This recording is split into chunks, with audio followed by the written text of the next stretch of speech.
Good afternoon, everyone, and a very warm welcome to each and every one of you joining us today for our Thursday lunchtime lecture. It really is wonderful to be welcoming you all, especially to those of you who are joining us, who have been joining us for all of our previous lectures, but also a warm welcome to those of you who may be joining us for the first time. Now, if you are joining us for the first time, please do comment away and do let us know in that Facebook comment box if this is your first time joining us and where you're joining us from. But again, it's lovely to be welcoming you all back today. Now, this is our last lecture for 2020, and it's been a privilege and a real joy during this year of pandemic to put on these lectures for you. This is our 31st lecture, would you believe it? It seems really strange that we've done 30 already. And the great thing about these lectures is that they're all recorded and they are all available for you to watch. So there are over 30 hours of free digital content available for you to watch and learn more about churches and amazing history and folklore traditions connected with them. There is a link in our playlist where you can get access to those videos. Now, for those of you who are joining us for the first time, I'm just going to share my screen and I'm going to just talk you through how these lectures work so that you can get the most out of them. Now, these lectures are always completely free of charge to watch and to enjoy. We never put a paywall up, and there's no separate website that you need to go to and watch them on. You can only watch them live and free of charge on our Facebook page. So if you see anyone commenting below saying that you can watch it on an external website, please don't click those links. You can only watch them on our website. Now, the easiest way to get a direct notification from Facebook whenever we go live with one of our lectures is to make sure that you both like and follow our main Facebook account. That will then trigger Facebook to send you a notification whenever we go live, and you just click that notification and you come straight on into the live stream. So it's a really easy way for you to join our lectures. But if you've got any problems, please do send us a direct message or comment away, and either myself or one of my amazing colleagues will be on hand to help you and get everything sorted for you. Now, one of the great things about these lectures, at the end of the talk, there is plenty of time for you to ask our guest lecturer your questions. So throughout the talk, please do comment away with any questions, and you'll see there are people who comment away anyway, and there's micro discussions going on. So please do feel free to join those. And after the lecture, do get involved in those discussions because they're really fantastic to get involved with. Now, if you are enjoying these lectures, and I hope you are, I know a lot of you keep coming back to them, so do let us know if you're enjoying the series, but do make sure you like the videos, do share them, and do consider making a donation to support our really important work in caring for historic churches across England. At the moment, in our care, we have 356 historic churches in our care, and that number is likely to grow as a result of COVID-19.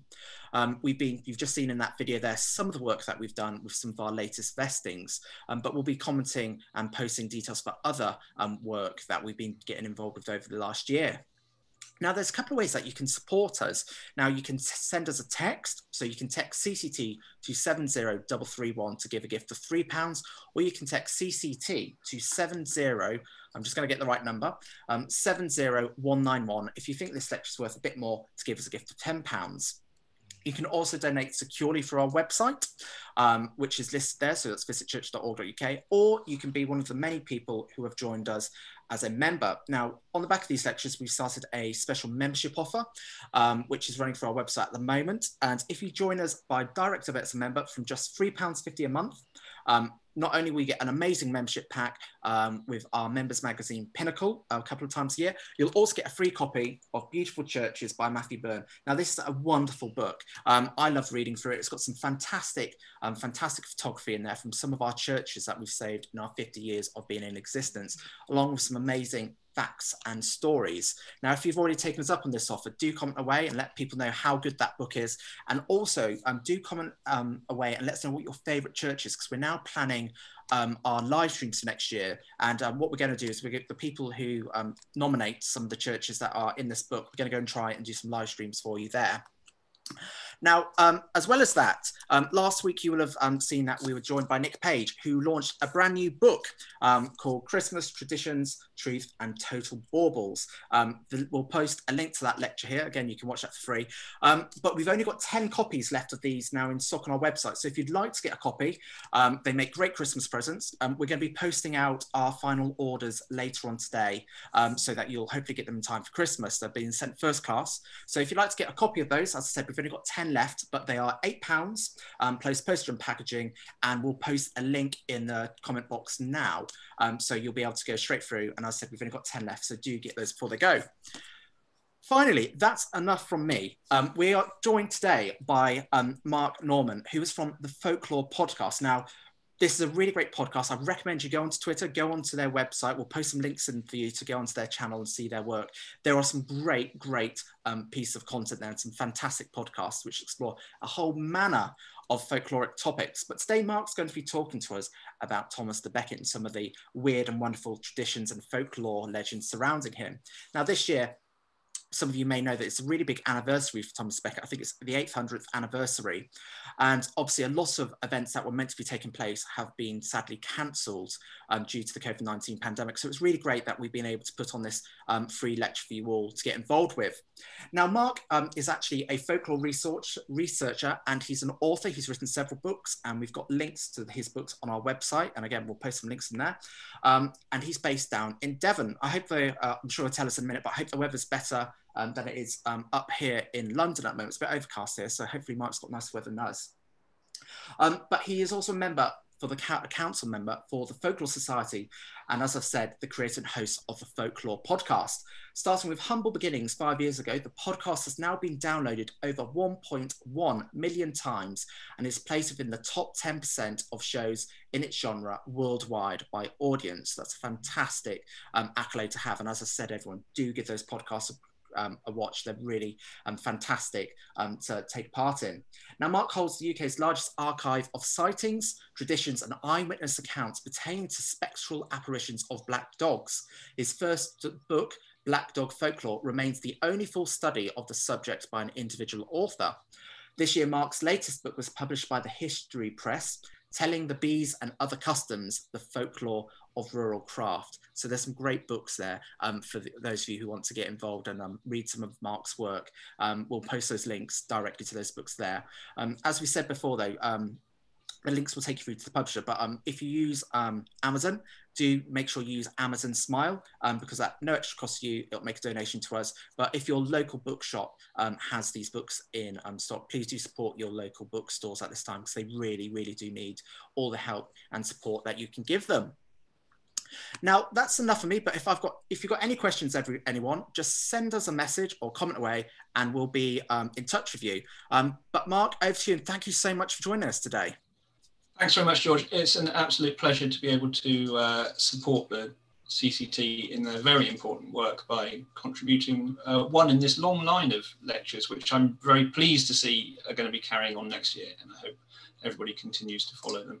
I'm just going to share my screen. Hopefully everybody can see that. I'm sure George will tell me if they can't. So, the folklore of Thomas Becket and his murderers is today's subject.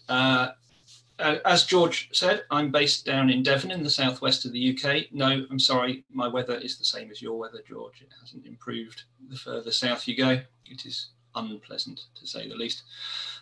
So this talk is going to base part of its content around this area because there are a lot of local links in the southwest to this subject, but it will then go out further afield from there.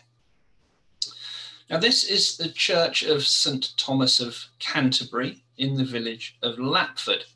It's a Grade 1 listed building, which was originally a Norman chapel. And it's one of a series of historical and folkloric links that we find between the southwest area and Thomas Becket and his murderers. Now, it's unlikely that there are many people here who aren't going to know the main history surrounding the death of Thomas Becket, but I will summarise it for those that may not be familiar. Becket was born on the 21st of December, either 1119 or 1120, depending on the source that you look at. The date does vary from source to source. And he was ordained on the 2nd of June 1162 as Archbishop of Canterbury, where he remained until his death.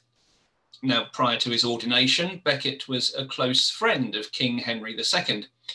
He acted as his chancellor, in fact, and Henry installed Becket into the position as archbishop so that he had someone within the church who he thought would work with him to make the reforms that he wanted to put into place.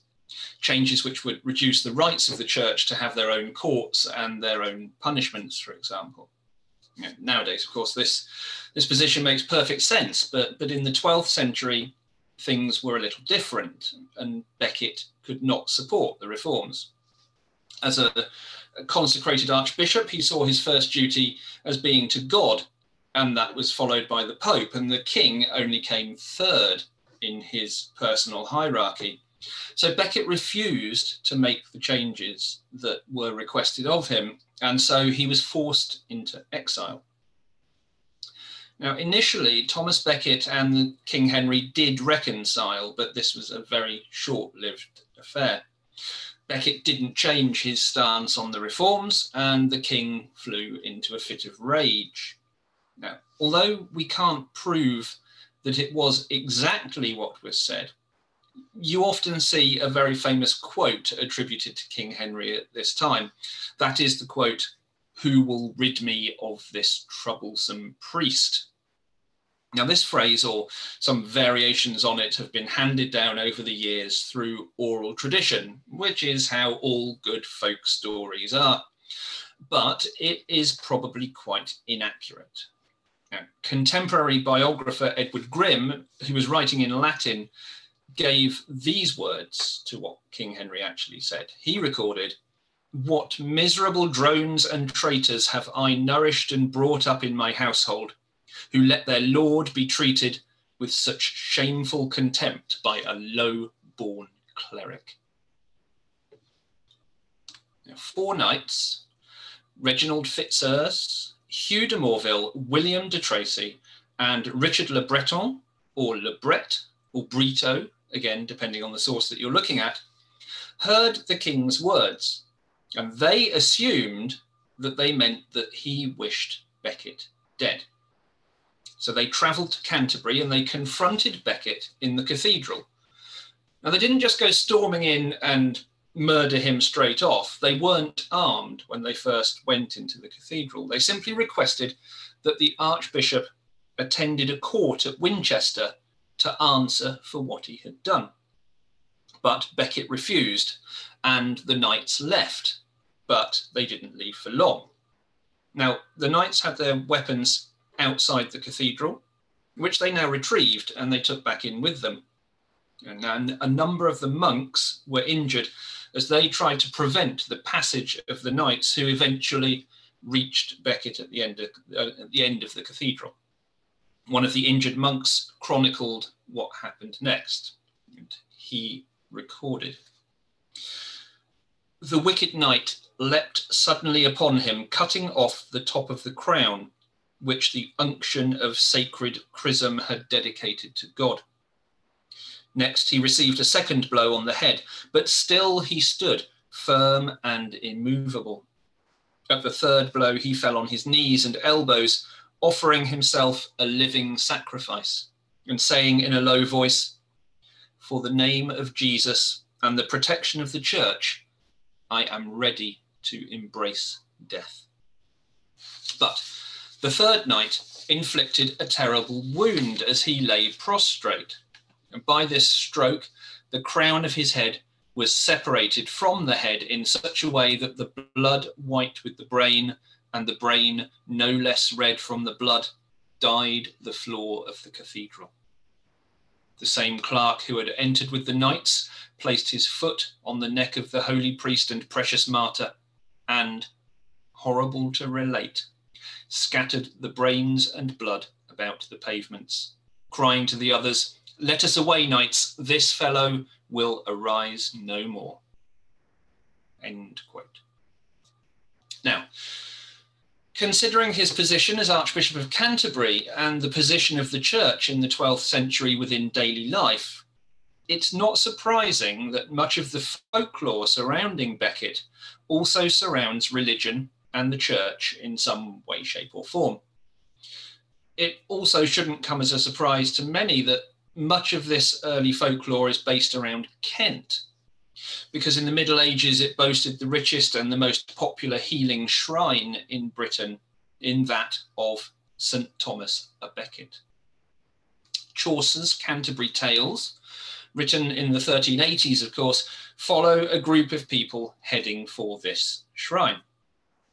Now, Becket was claimed to be able to cure pretty much every kind of disease, and the 13th century miracle windows in the apse of his cathedral at Canterbury depict some of the miracula claimed for Becket by the monks who tended the shrine there.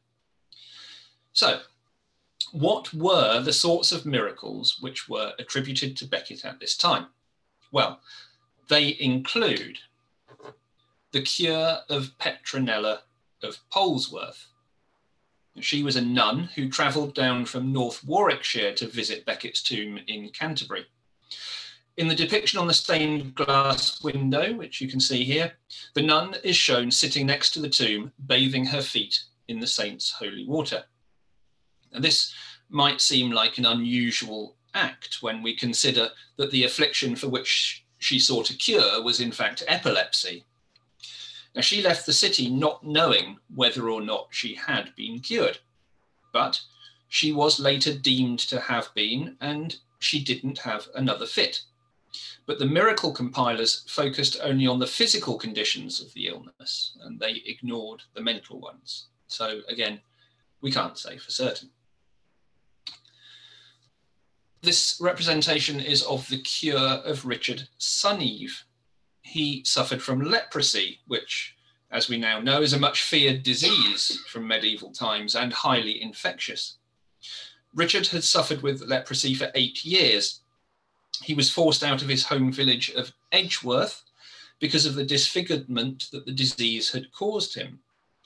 And now the window that you see in Trinity Chapel shows in one panel Richard stopping with outstretched arms to touch the top and the sides of Becket's tomb.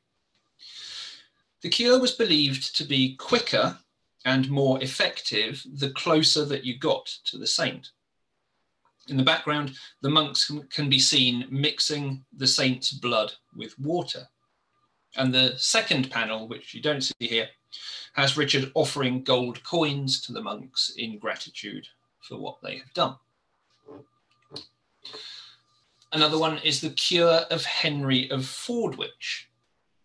Henry was a young man who suffered from some kind of mental illness. Now, in the first panel, he's shown being dragged to the tomb with his hands tied behind his back and being beaten with a stick. This was said to be because he began raging and becoming violent on the way to the cathedral and was attacking his friends. The Latin inscription in the glass reads "Amens accedit," which means he arrives out of his mind. The second panel shows Henry the next day, much changed. He's calm and obviously cured, and the onlookers cheer at his recovery. You can see at the bottom of the glass a depiction of the sticks and rope which had been previously used to restrain him, left behind because of his miraculous cure. It was believed at the time that items which were used during a ritual, such as healing, for example, would then become items of faith afterwards. Now, numerous other miraculous cures over and above the ones which are portrayed on the windows of the cathedral were attributed to Thomas Becket. Many of them were collected and recorded by William of Canterbury, and they form England's longest miracle collection.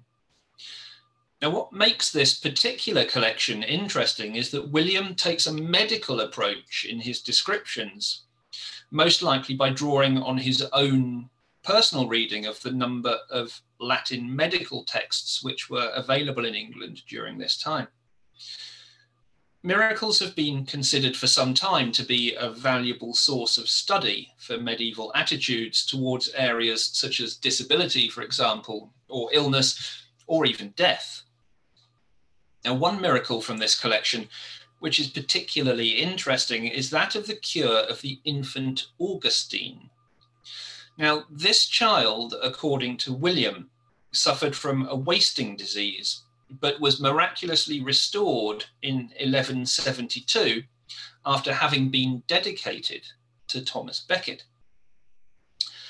Now, what makes this case of particular interest from the point of view of folklore is that William, after having discussed the probable causes of the condition from a medical viewpoint, those are either an ulcer on the lungs or the loud cries of the child, in his opinion, he then goes on to reference and to dismiss an alternative theory that had been put forward. William's text says that no one of sound mind credits the fabulous nonsense of the people who believe children to be substituted or transformed.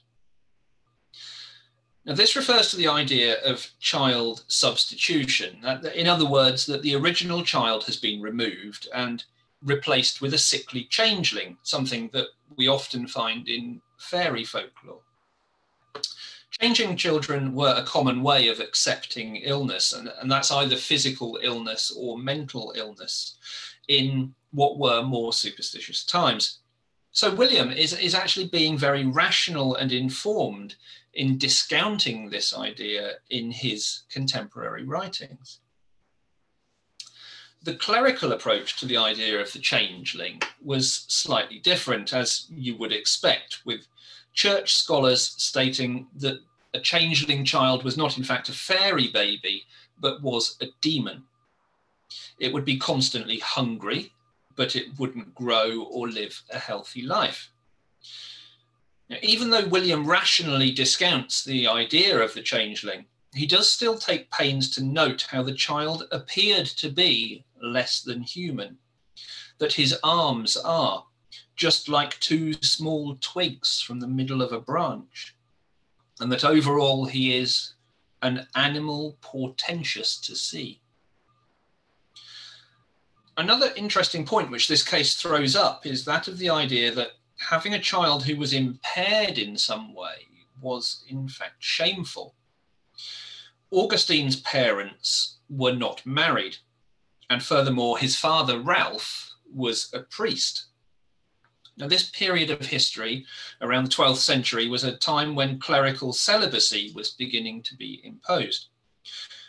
William describes the relationship of the parents as both illicit and sinful.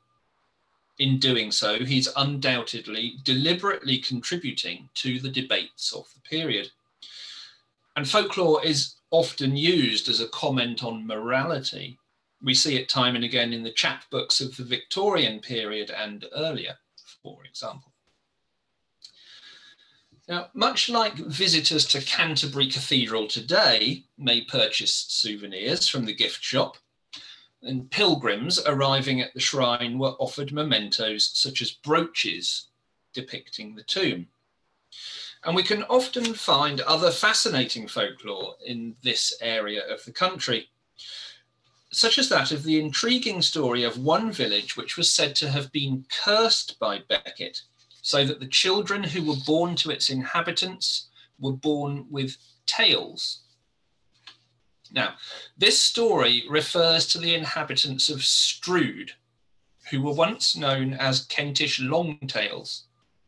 It's said that Becket was riding through Strood one day when he was stopped by the inhabitants and some form of argument took place. The town generally supported the king in his disagreement with the Archbishop. Now, according to this folk tale, either Robert de Broc or his nephew, depending on the source, cut off the tail of Becket's horse. And it was this action which was said to have led to the curse that all the descendants of the town would be born with tails. So how might this story have come about? it's not usually the case that folk tales are completely invented. They usually develop from other stories, or they become associated with other events in some way. Now, here there are possibly two things that may have been conflated to form this particular story. The first of these is the medieval superstitious belief that was held in mainland Europe that the English did in fact have tales. And the second is an actual historical account which states that Robert de Broc cut off the tail of a horse and was subsequently excommunicated by Becket. Now, that account was laid down by William Fitzstephen, who was the household clerk to Becket, and it reads as follows. On Christmas Eve, he read the lesson from the Gospel, the book of the generation, and celebrated the midnight mass. Before High Mass on Christmas Day, which he also celebrated, he preached a splendid sermon to the people, taking for his subject a text on which he was wont to ponder, namely, on earth, peace to men of good will. When he made mention of the Holy Fathers of the Church of Canterbury, who were therein confessors, he said that they already had one archbishop who was a martyr, St. Alphege, and it was possible that they would shortly have another.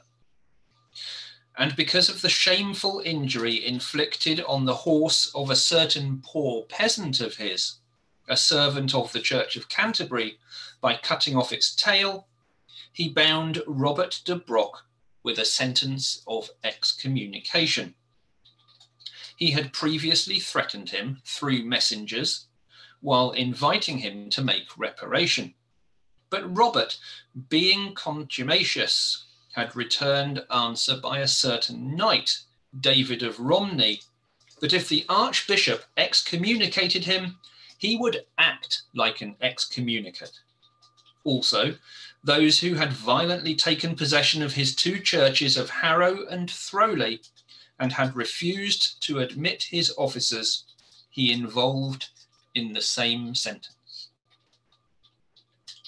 Now, returning more closely to Becket himself, it's worth noting how the folklore surrounding him can at times, in fact, be quite tangential. Now, consider, for example, his association with wine and beer. Thomas Becket is the patron saint of wine coopers in Venice and also of the Brewers' Company in London. London had quite a substantial part to play in the spread of the cult of St. Thomas. Now, remember that Becket was born in London and was canonised by the church just 3 years after his death. It should be no surprise that the city was rightly proud of the Archbishop. He became, in fact, something of an unofficial patron saint in the city. The actual consecrated saints were Peter Paul Erkenwald and Cedd. Now, whilst Becket's body was not able to be interred in London, it was considered to be the next best thing that his parents were reported as being buried in the churchyard of the Old St. Paul's. The Liber Albus, the White Book of the City of London for 1419, states that a ceremony at the side of the grave of Gilbert and Matilda Becket by the London Corporation was quite common.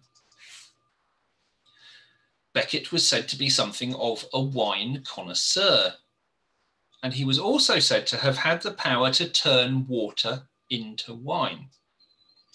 Indeed, this is alleged to have once been performed in the presence of Pope Alexander III. In 1158, when he was merely the king's chancellor and not archbishop, Becket made a long progress through northern France to arrange a match between the king's son and the King of France's daughter. A prominent part of the procession was a pair of vehicles containing beer in iron-bound casks. Now, this is not especially surprising, and as an emissary of the king, Becket would have had the best of everything, and in fact was known for his fineries at this time. Plus, of course, beer was often drunk as an alternative to water because the latter was regularly less than hygienic. There is, however, a legend of a miracle connected with beer, with which Becket is also connected. Ralph of Hatfield and his wife, a poor couple, wanted to raise the funds necessary to be able to make a pilgrimage to Canterbury. They had decided to do this by brewing and selling beer, but the fermentation had always failed. It was said, however, that once a phial of St. Thomas's blood was lowered into the beer, the brew became successful. Now, this legend, of course, is not without its problems. If the couple couldn't afford to get to Canterbury, how was the phial used? How did they get it in the first place? They couldn't have afforded to get it. There are always these problems with legend stories. And there's another legend concerning Thomas Becket and beer, which again is not without these sorts of difficulties. The 13th century historian Matthew Paris says that Thomas was given his first post in the Church of St. Andrews in the village of Bramfield in Hertfordshire, at some time believed to be around 1142.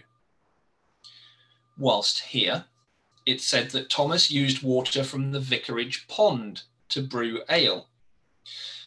Now, using pond water to brew beer was a common practice at the time, despite its sounding rather unhygienic, especially if you note that it was said that Thomas and his monks also used to use that pool to wash in as well. Now, as late as 1800, the farmer from a nearby village used water from his pond to make harvest ale. And another history of the area records that the vicar of Bramfield still brewed his own beer until the 19th century in the same way. At this time, the vicarage pond was a small bricked-in muddy affair in the farmyard. It's still known as Becket's Pond, in fact, or Becket's Pool, although there's not very much of a pond left. Where we again have trouble with this story is that many sources place Becket in Paris, in fact, between the mid-1130s and 1140 through to 1142. It's possible that he was awarded the appointment, but that a deputy actually undertook the duties of the priest in Bramfield on his behalf. There must undoubtedly be some connection, because after Becket was canonised following his murder, a Saxon well at Bramfield Church was renamed the Holy Well of St. Thomas. And pilgrims would travel to this as well because of its supposed healing powers. Now, we'll move on to the folklore that we can discover around my area in the southwest of the UK, my home county of Devon, which links up to Becket because the murderers are from this area, or close by at least. Whilst it is the case that he does make one or two appearances in Devon, and I'll come to those shortly, the main folkloric link to the saint is through the fact that two of these four men who committed the atrocity of killing Becket, William de Traceey and Robin Fitzurse, came from the southwest directly. Now again, much of the folklore surrounds religion, and in particular it's not the actual deed, but it's finding penance afterwards for having committed the murder that places both Becket and these men within this field.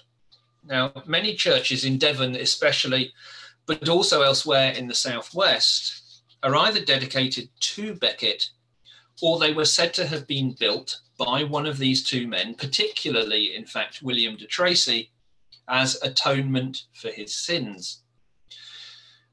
Now, the problem, which is easily recognised from a historical research perspective, is that there's very scant and usually absolutely no evidence to corroborate any of these stories. So starting with a little further afield, we find in Watchet, in the county of Somerset, a uniquely named church called St. DECUMAN'S. And this is the first one which we'll consider, which was said to have been built in penance, in this case by both de Traceey and Fitzurse. St. Decuman, in fact, is not connected with Becket at all. He was a Celtic saint who sailed into Watchet on a raft with only a cow to keep him company. Murdered by pagans in his cell, it's said that a spring of water rose at the site, which still flows today. In folklore, the saint had his head cut off, after which Decuman carried it back to the well and washed it before placing it back on his shoulders and carrying on with his work. Now, this is not by any means a unique motif in folklore. We find it very often, and in fact, there's a similar story attributed to St. NECTAN, who also has a well in Devon. St. NECTAN was born in 468 AD in Ireland, but he moved to Wales when he was very young. He's said to have had 24 brothers and 24 sisters. He decided to become a hermit after hearing a story told about St. Anthony in the Egyptian desert, not because he had so many siblings and just wanted to get away from them, although I suspect that might have not been a bad idea. Sailing from South Wales, he landed at Hartland Point, where he took up residence in a forest called Stoke. One day in the year 510, NECTAN helped a passing swineherd called Hudden to locate some lost pigs, and as a reward, he was presented with 2 cows. A while later, on June the 17th, which is now the saint's feast day, 2 passing robbers stole the cows. When NECTAN tried to stop them, they killed him, cutting off his head. Again, NECTAN is said to have picked up his head and carried it back home, placing it on a rock where it's said that red streaks of blood can still be seen. And wherever the blood from the severed head fell on the ground, it was said that foxgloves would spring up and grow. Now, these parallels are very common in folklore. Other than being built in atonement, there seems to be very little to connect the church at Watchet with Becket at all.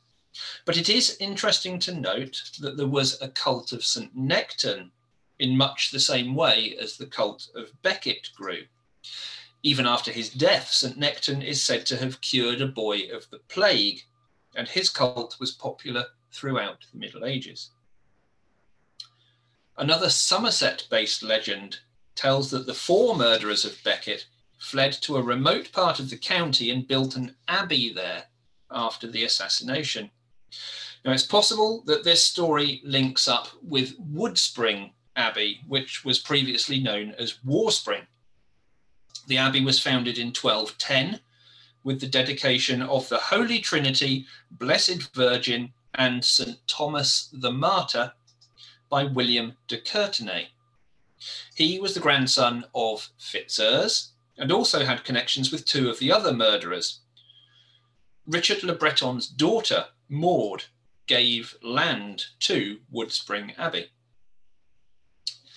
And the Museum of Somerset holds in its collection this piece, the KEWSTONE Reliquary, so called because it was found at the old church of St. Paul's at Kewstoke, which is about 3 miles from Woodspring.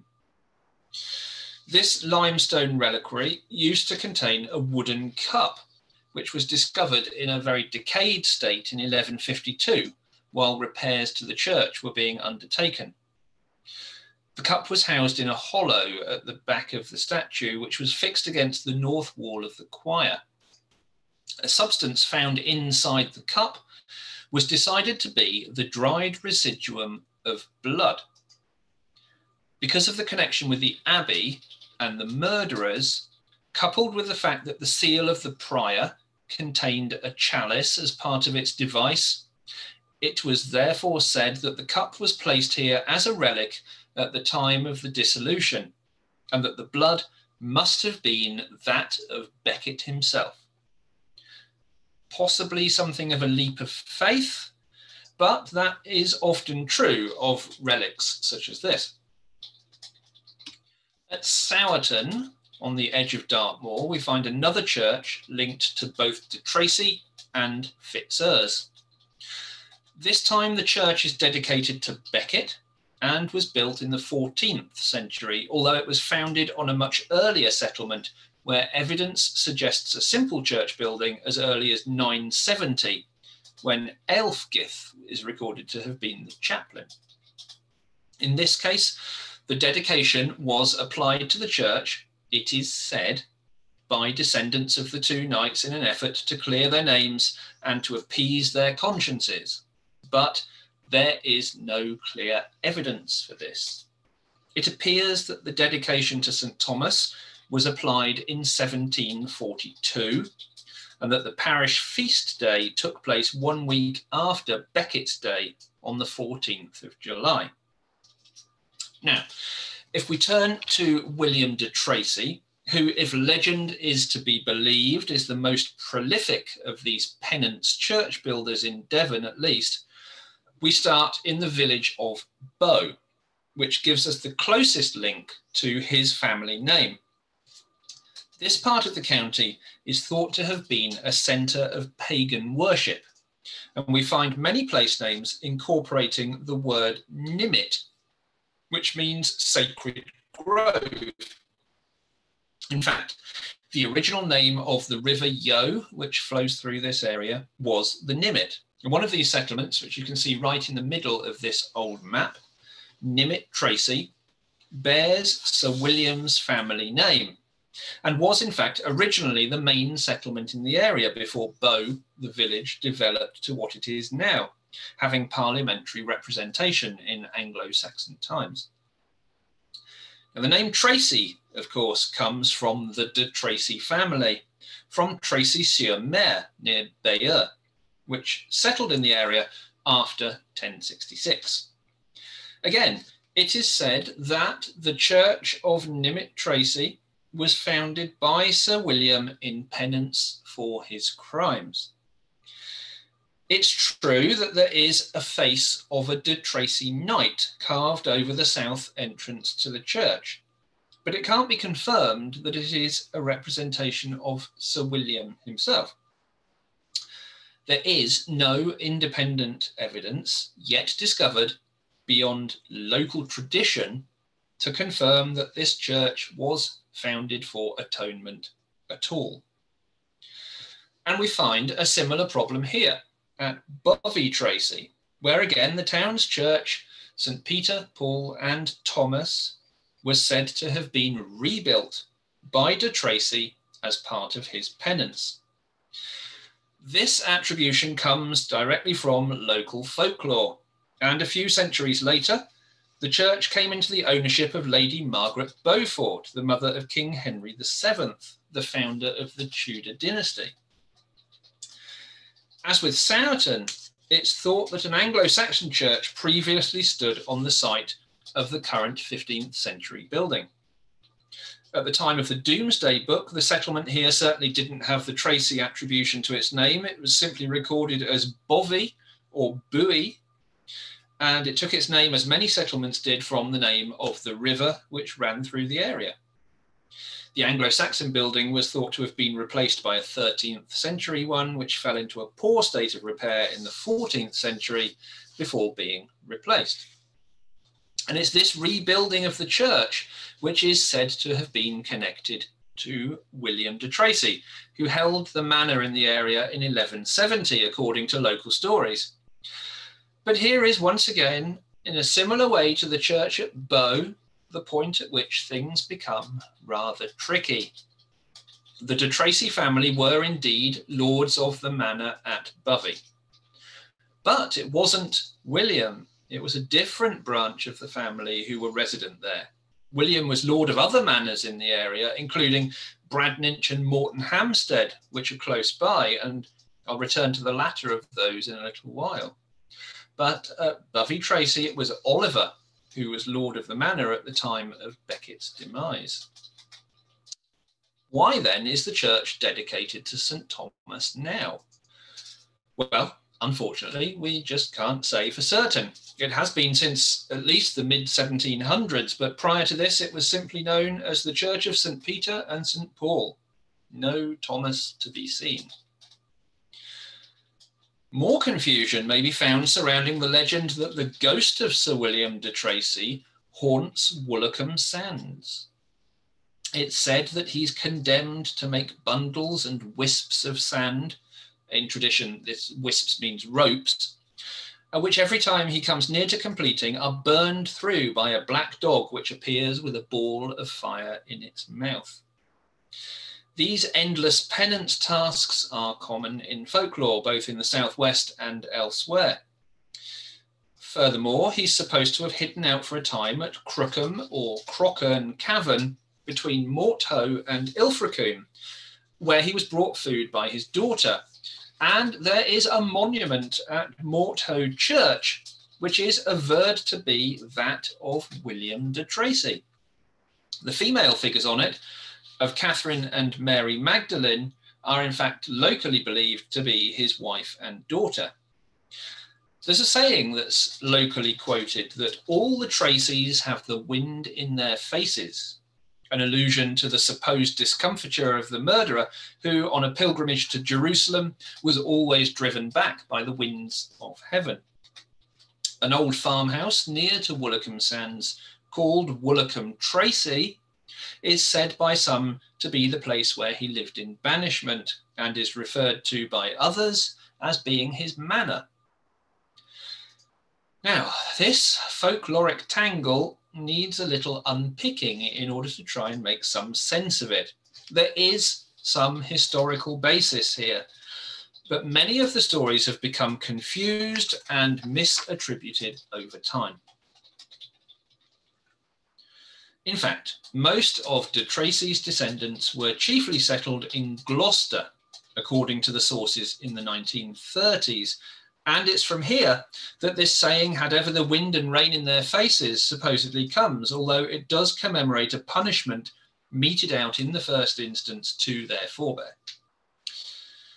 Much of the North Devon legend appears to be confusing William de Tracy, one of the murderers of Thomas Becket, with a priest called William de Tracy, who died in the year 1322. Now, it's this de Tracy, not Becket's knight, whose remains lie buried here in the church at Morthoe. The stories must, however, reflect some actual historical events, as de Tracy must have returned to the West Country after the murder, because it's known that he confessed his crime to Bartholomew, the Bishop of Exeter. He appears to be the only one of the murderers who can actually be traced right through to Rome in 1172. Now, while some reports have him dying in the Holy Land, it is possible that he died at Cosenza in southern Italy as a victim of a disease which caused his flesh to decompose on his bones. He was said to have died in agony, calling on the mercy of St. Thomas for what he had done. This location may be borne out in a document in the archives at Canterbury Cathedral, which relates to the gift by de Tracy to the chapter of Canterbury of the manor at Dockham, near Morton Hampstead. The final church to consider, which William de Tracy is alleged to have significantly rebuilt, is the one that I showed you at the very start of this presentation. This one of St. Thomas of Canterbury in the village of LAPFORD. This building was also rededicated to Becket when the tower, a chancel and a porch were added. The parish church of St. Thomas of Canterbury in LAPFORD is of Norman origins, but it was rebuilt in the 15th century when the north aisle was added and the nave was re-roofed. There is an unusual and extremely weathered sandstone niche in the south side of the church, which contains a statue of Becket. But the statue itself, in fact, only dates from the 19th century. Now, the village of LAPFORD also leads us to consider local folklore surrounding St. Thomas himself, because his ghost is said to ride through the village and past the church, which is dedicated to him, every December the 27th, so coming up soon, on his way to meet Tracy. In one of the interesting folkloric parallels, which I mentioned earlier on, and which always make my life as a folklorist so much more interesting or complicated, we find a similar ghost to this elsewhere. Now, this is a church with Becket which has links at South Lee in Oxfordshire. In this case, the ghost is of an unnamed murderer, but the local tradition is that one of the murderers went to that church to obtain absolution. He was refused and he rode away. And a galloping horse is said to be heard approaching the church and then departing on the anniversary of this event. So it's a very similar kind of calendrical spirit or ghost to the one of Becket in Lapford, for example. Now, the small Dartmoor church of Buckland in the Moor, with this unusual tower clock, which you can see on the right, which has not numbers on its face, but letters forming the words, "My dear mother," has a fascinating rood screen. Now, the front of this depicts common religious figures, such as the Magi, as you would expect. But the reverse has some very unusual grayscale monochrome caricatures of individual figures.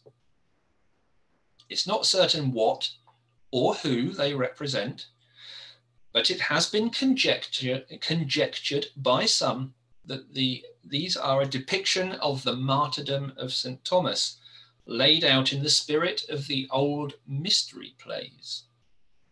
The central figure on the rood depicts a man, possibly Becket, bleeding from a head wound and facing a figure who appears to be mocking him.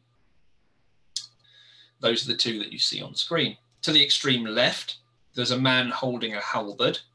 Next to him, a man in a turban-like headdress. At the other end of the screen, there's a man in supplication before a bald-headed individual who's most likely a sovereign and possibly Henry II, judging by the ermine cloak that he wears. Now, this artwork is unusual for a church, being very populist and in the manner of caricatures. The dating for the paintings is early 16th century. You know, this is a time at which the cult of St. Thomas was still extremely popular. Another King Henry, the VIII, did much at this time to eradicate traces of St. Thomas. He was, after all, having his own problems both with the church and with a chancellor named Thomas. We're lucky that these particular pieces survive, although it is the case that other traces of the veneration of St. Thomas are often rediscovered in religious buildings. We might find traces of references in other places as well, in fact. You know, between 1362 and 1971, when they were finally abolished, the courts of quarter sessions would sit. Initially set up to hear criminal cases, these courts acquired more and more administrative functions over time.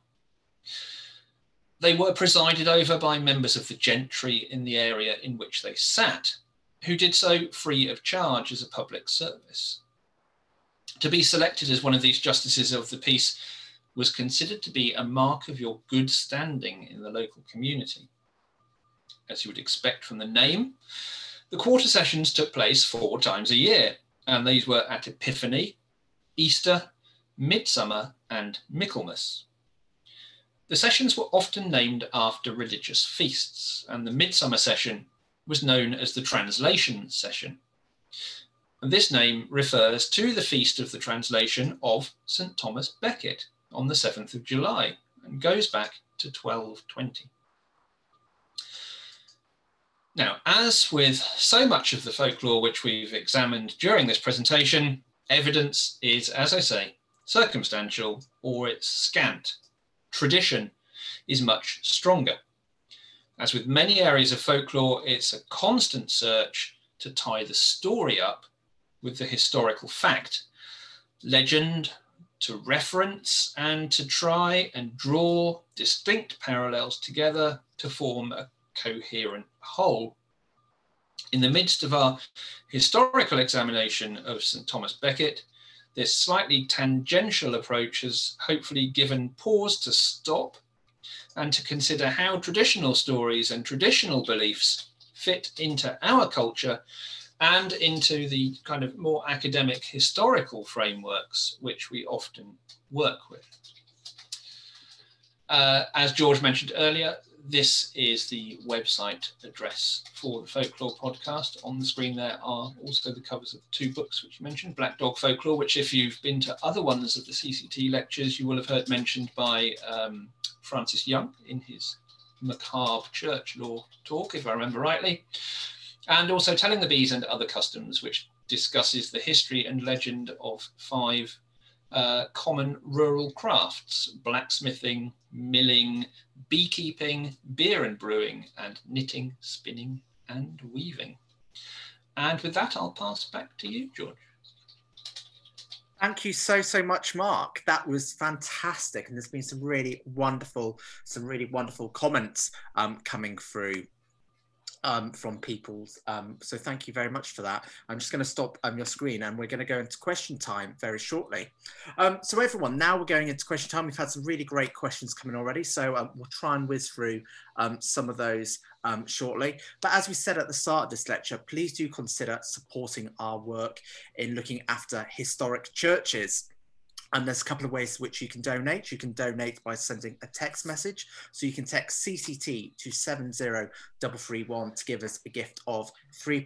But as I said, if you think this lecture, is worth more than £3, why not give us a gift of £10? And you can do that by texting CCT to 70191. And finally, again, as we said at the start, if you join us by direct debit as a member, we'll post a link to our membership offer. And if you join us by direct debit from just £3.50 a month, we will send you a free copy of Matthew Burns' Beautiful Churches book, which is fantastic. Now, we're going to go straight into question time. Now, Mark, there's been quite a few questions coming in already, so I'm going to dive straight in if that's okay. Go for it. So the first question we've had come in, someone said, "Hi, I live in LAPFORD, Devon, quite literally next door to St Thomas Canterbury Church. There was a tale that St Thomas rides through the village on the 29th, not sure if that date is correct, of December to confront his murderers. Is this something you've definitely heard a lot about, and do you have any sources?" Well, that's the one that I mentioned at the end there. Yes, it is. Most sources give it as the 27th, in fact. But the 29th is also possible. It's like most of these stories, you know, there is no evidence to pin it down on, so they do get mistranslated or change over time. And it is said that, as I say, he's going to meet not all of the murderers, but to meet TRACEY, who is the one that has the most links with the Devon area. It's quite a vague, old story. It appears in a lot of the kind of common coffee table books on the subject of local ghost stories within Devon. The little bit that I ran through there is really all there is recorded to the story. There's nothing in any more detail than that. It's just a story with an unknown source which links to the church because of the dedication to Thomas.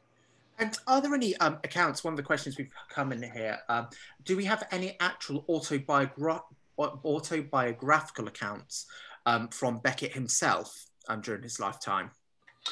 It's not something that I've looked into particularly, because I tend to look more at the tradition rather than the history. There's nothing referenced in any of the traditional stories or the kind of pieces of folk tradition which I've covered. That's not to say that there isn't anything biographical in some of the other more religious or historical studies, but if there is, they don't tie together with the areas of folk tradition which I've covered in this one. Thanks, Mark. And obviously we've talked about Thomas Becket, and there's different names for him, and so someone's asked, why is it Thomas a Becket and not Thomas de Becket? Or simply the Becket? Did he have a middle name or something, or is there some old English at work there? It's not, probably the people watching who will have more of an answer to that than I do. It has become Thomas a Becket in common parlance. Thomas Becket is really historically more accurate. So why it ended up being a and not de, where it is referred to in that way, is probably open to debate again, to be honest. Thanks, Mark. And someone's, again, going back to what you've mentioned about the murderers and some of the folklore that's come up around them. Someone's asked, the murderers fled to Knaresborough Castle after killing Becket. Are there any recorded folkloric stories concerning the surrounding area around Knaresborough? There's nothing big that I can think of off the top of my head without going into my archives particularly. There's nothing that relates especially to Becket that I can think of coming out of that area. Tradition and folktale really, springs up in every part of the country in various different ways, and you find common themes in every one. But with relating to Becket, I'd say nothing particularly. It's more the kind of traditional ghost stories that you get from those sort of things. Mother Shipton's cave is in that area, if I remember rightly. So she was said to be a prophetic. I think there's a holy well in that area as well. That's probably the strongest piece of folklore of that area that I can pluck off the top of my head, but it doesn't relate to this subject. Thank you, Mark. And we've got time for a couple more questions, but someone's asked here, is it true that some of the murderers are buried on Flatholme? Oh, that's a good question. I am not sure. Is there a particular context for that they're thinking of? So for the person who's commented that, do comment away, and if you know if it's particularly a murderer, we'll try and get back to you with a detailed answer there. Did anyone, do you know, do any time in jail for a murder in Becket, or were all of them pardoned, or was it all covered up? I don't think any of them did any jail time for it. No, I mean they fled afterwards, and as far as I recall, there's nothing that places them in being incarcerated for any length of time for it. No. No, and I know certainly the king, he made an act of penance. He actually came to Canterbury Cathedral, and there are acts there of him being whipped, I believe, by the monks. And if any of you seen that great film Becket, there's a very powerful scene where you see the king coming in, you see him being whipped and punished by the monks. It's a very good film. Completely incorrect when they have the excommunication and they have them throwing down candles, and when they excommunicate the king, completely made up. That didn't happen, but still a great movie to watch nonetheless. Mark, we've had a question here. Now, this isn't related to this lecture, but it's an interesting folklore one. Nothing to do directly with lecture, I know, but please can we have, please can we know the origin of clock face spelling out "My dear mother" at Buckland Church? Do you know much about that? Oh, let me just check my source for that one. It was a local man who had it changed. I'm just going to see if I can find the name. Well, literally in memory of his mother.